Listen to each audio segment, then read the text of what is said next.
Oi pessoal, eu tô aqui falando diretamente da Rússia, meu nome é Simão, e vamos apresentar agora um vídeo que fala sobre uma parte da história ou da língua russa. Eu espero que vocês gostem do vídeo, aproveitem e até a próxima. Você conhece alguém que foi envenenado, baleado, espancado e não morreu? Logo após todos esses eventos, a morte vir apenas por afogamento e hipotermia? Saiba que na Rússia surgiu um ser humano que não só se negou a morrer por muito tempo, mas também curava pessoas ao mesmo tempo que era protagonista de diversos episódios de devassidão e ocultismo. Seu nome era Grigori Rasputin, uma das figuras mais controversas da história da Rússia, apesar de não ser tão conhecido no Brasil. Saiba agora como um camponês de um vilarejo minúsculo na Sibéria se tornou, muito tecnicamente, o czar russo na hora mais problemática da Rússia no século XX. Meu nome é Simão Simões e falo em nome da Troika Idiomas. Eu já aproveito aqui também para pedir que você deixe seu like e se inscreva no canal, se ainda não fez isso. Grigori Rasputin nasceu em Pokrovskoye, na parte ocidental da Sibéria. A Sibéria sempre foi uma região isolada da Rússia, sendo até hoje um dos lugares com a menor densidade populacional do mundo, assim como uma das mais inóspitas. Naquela época, e também em grande parte durante todo o século XX, a Sibéria era vista como um lugar de refúgio de minorias perseguidas pelo Império Russo, ou que o próprio Império desovava seus membros mais indigentes da sociedade. Muitos criminosos eram enviados para lá e muitas minorias étnicas ou religiosas também.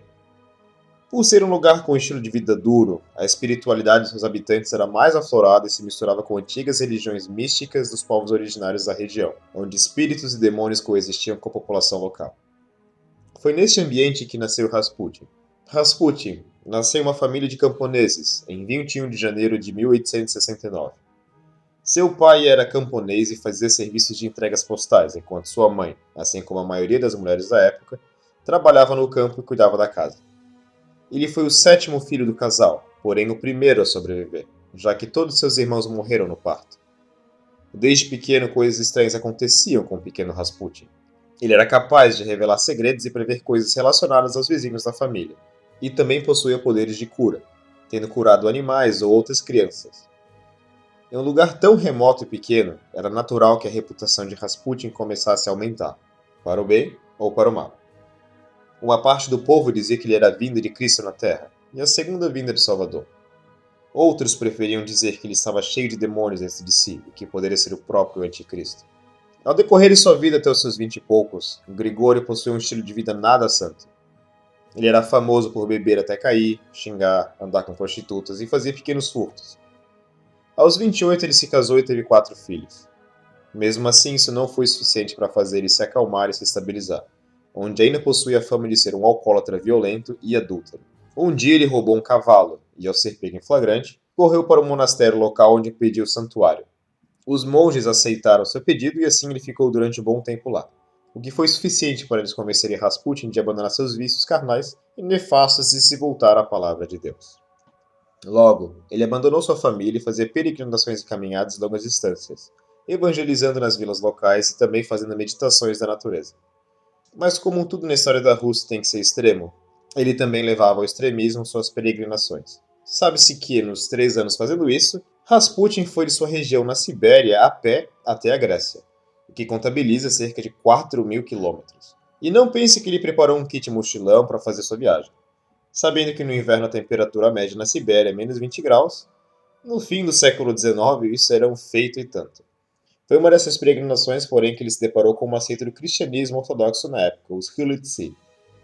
Eles focavam na parte mística da religião, com algumas práticas questionáveis, inclusive com sua ideia central, em que a pessoa deveria combater pecado com pecado.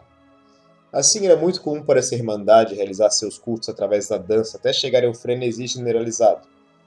Nesse estado de êxtase, os membros das seitas partiam para orgias, acreditando que isso os levaria à iluminação divina.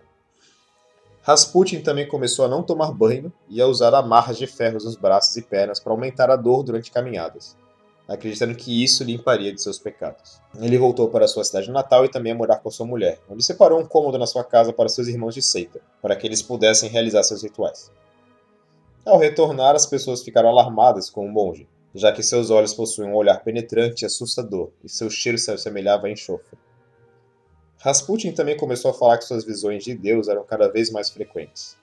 Um certo dia, Grigori Rasputin disse que teve uma visão da Virgem Maria, a qual o manda para São Petersburgo para falar com a família Romanov, com a mensagem que ele deve ser o mentor espiritual da família e evitar uma catástrofe que paira sobre o Império Russo. Seu superior na época do monastério, um homem chamado Makary, entra em contato com um grão-bispo de São Petersburgo e seu hieromonge, Sergei Trufanov, através de uma carta de apresentação e pede para Rasputin fazer uma visita. Vamos dar aqui a importância de mencionar que São Petersburgo era na época a capital do Império Russo e uma das cidades mais importantes e cosmopolitas do mundo. A simples ideia de um camponês vindo de um vilarejo perdido no meio da Sibéria para aconselhar a família real era, no mínimo, risível. Chegando na capital, o bispo e outros clérigos ficaram horrorizados com o olhar aterrorizante de Rasputin, assim como seu mau cheiro. Porém, ao presenciar suas habilidades de cura, eles chegam à conclusão que ele só poderia ser um santo e que Deus age através dele para fazer o bem nas pessoas. Ele conheceu duas princesas de Montenegro na corte da família imperial, conhecida como as Irmãs Corvo pelo formato de seu nariz. Havia rumores que elas tinham conseguido entrar para a família real com seu casamento da nobreza russa através do ocultismo e rituais místicos. Então elas e Rasputin se tornaram amigos graças a esses, digamos, assuntos em comum. Nosso amigo Grigori não poderia ter chegado em hora melhor a São Petersburgo, pois a czarina Alexandra, esposa do czar Nicolau II, tinha perdido seu conselheiro espiritual. A família real russa, assim como a aristocracia e os ricos da época, tinham um grande interesse pelo oculto e pelo misticismo, indo a vilarejos remotos encontrar com sábios e anciãos para que tirassem sua sorte ou previssem o futuro. Tal conselheiro real, em seu leito de morte, avisou Alexandra que um novo homem santo iria tomar o seu lugar. A czarina acreditou que foi ele que, com seus poderes divinos, ajudou ela a ter um filho, o sucessor do trono Alexei, depois de diversas gestações nascerem meninas. As irmãs Corvo, que apresentaram esse homem santo anterior, apresentaram agora a Alexandra Rasputin. Alexandra estava considerando a ideia de apresentar Rasputin a Alexei, para que ele pudesse tratar de seu problema com a hemofilia, uma doença que impede o sangue de coagular. Um corte pequeno para quem tem essa doença pode significar uma sentença de morte, ainda mais se tratando de uma criança. Um dia o pequeno príncipe Alexei caiu e ralou o joelho, o que deixou extremamente debilitado. Rasputin apareceu literalmente do nada e pediu uma audiência com a rainha, dizendo que o príncipe corria grande perigo. Ela interpretou isso como uma mensagem divina e deixou entrar. Depois de muita oração e remédios feitos por ele, o menino demonstrou melhoras, parecendo curado. Essa foi a chave de ouro para Rasputin ser uma das pessoas mais influentes da nobreza russa. Historiadores acreditam que o Rasputin fez foi proibir a medicação de aspirina ao jovem príncipe, já que ela causa mais danos ao hemofílico que bem. Dentro de pouco tempo, ele ascendeu de forma meteórica, tratando da ansiedade e problemas de enxaqueca do czar e da czarina. O próprio czar Nikolai era visto como um homem tímido e reservado. Quando a Primeira Guerra explodiu, ela deixou marcas horríveis nele, deixando ele em estado constante de vigilância e de pânico. Rasputin ministrava drogas e ervas para os dois, e suas visitas ao palácio deixava tanto Nikolai como Alexander em estado de dependência dele. Rasputin chamava os dois de Papa e Mama, como se fosse seu filho mais velho. Mesmo tendo prestígio meteórico, ele continuou com sua vida degenerada. Foi providenciado ele um apartamento no centro da capital, onde ele ministrava aulas de espiritualidade mística, e também orgias. Suas ouvintes eram tanto mulheres da nobreza quanto prostitutas. Era parte de seu ritual de iniciação bater com um cinto na mulher até ela cansar e depois transar com ela, dizendo que assim ele estaria expulsando demônios. Um dia, porém, chegou aos ouvidos de Sergei Trufanov que Rasputin estava gritando por demônios em público. Isso, por motivos óbvios, não estava pegando bem para a reputação dele e dos membros do clero da alta sociedade. Ele e outras autoridades da igreja ortodoxa se encontraram com Rasputin e o espancaram com um crucifixo gigante de madeira, pois, de acordo com eles, o próprio diabo estava lhe concedendo poderes, ao invés de Deus. Rasputin, então, foi até a própria czarina e contou o ocorrido, dizendo que tinha sofrido uma tentativa de assassinato. A czarina, então, exilou todos os envolvidos.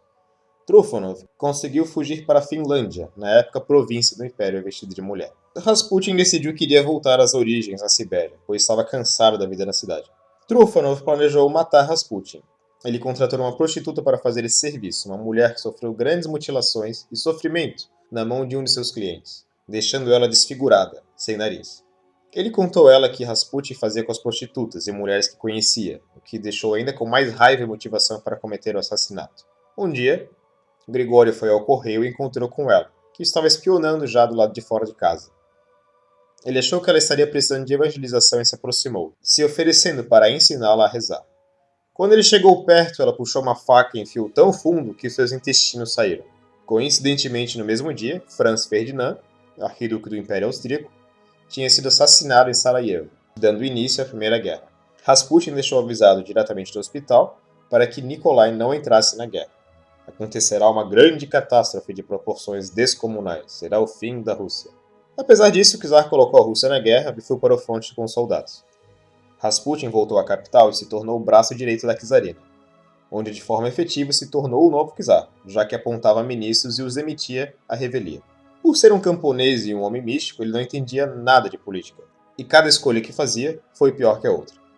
Em 2 anos de guerra, em 1916, o Império Russo estava desmoralizado, com crise de desempregados e com o preço do pão mais que dobrado. O povo se encheu da família real e os nobres do parlamento estavam fartos de Rasputin. O sobrinho de Alexandra, Félix Yusupov, era um dos membros do parlamento que dizia que ele mesmo mataria o camponês imundo que estava levando ao abismo a monarquia e o império. Já prevendo que em qualquer momento mais alguém poderia matá-lo, Rasputin escreveu uma carta para Alexandra, a czarina. Se algum dia eu morrer por algum de seus parentes, então toda a família real morrerá em até 2 anos. Ela será morta pelo povo russo. Diga aos seus parentes que eu já não pertenço entre os vivos. Apenas rezem e permaneçam firmes. Félix era casado com uma moça chamada Irina. Era um casal peculiar para o começo do século XX, já que ele era bissexual e ela ninfomaníaca. Os dois eram conhecidos por participarem de encontros de swing, e Félix chamou Rasputin para sua mansão, onde ele informou que o relacionamento aberto com sua esposa estava indo longe demais e que temia que ela possuía muitos demônios dentro dela. Rasputin foi levado para a mansão em um carro por Félix por outros homens e foi recebido com uma mesa farta com bebidas na parte subterrânea da casa. Ele foi informado que Irina iria demorar um pouco, pois estava se arrumando para a sessão de cura. Yusupov ofereceu a Rasputin muita comida e bebida, porém com um pequeno detalhe. Tudo estava envenenado com cianureto. Rasputin comeu e bebeu o que pôde, sem apresentar nenhum sinal de mal-estar ou dor durante cerca de 2 horas. Perplexos e achando que Rasputin realmente possuía poderes demoníacos, coube a Yusupov pegar um revólver e dar um tiro nele. O monge não se moveu, ficou apenas olhando de forma penetrante para Yusupov e caiu. Os homens comemoraram a morte dele e foram celebrar na sala acima. Depois de um tempo, Félix sentiu um calafrio, uma sensação de horror, descendo até o subsolo para checar o corpo de Rasputin, que não estava mais lá. Ele percebeu que lá fora, na neve, havia um homem rastejando em direção ao portão.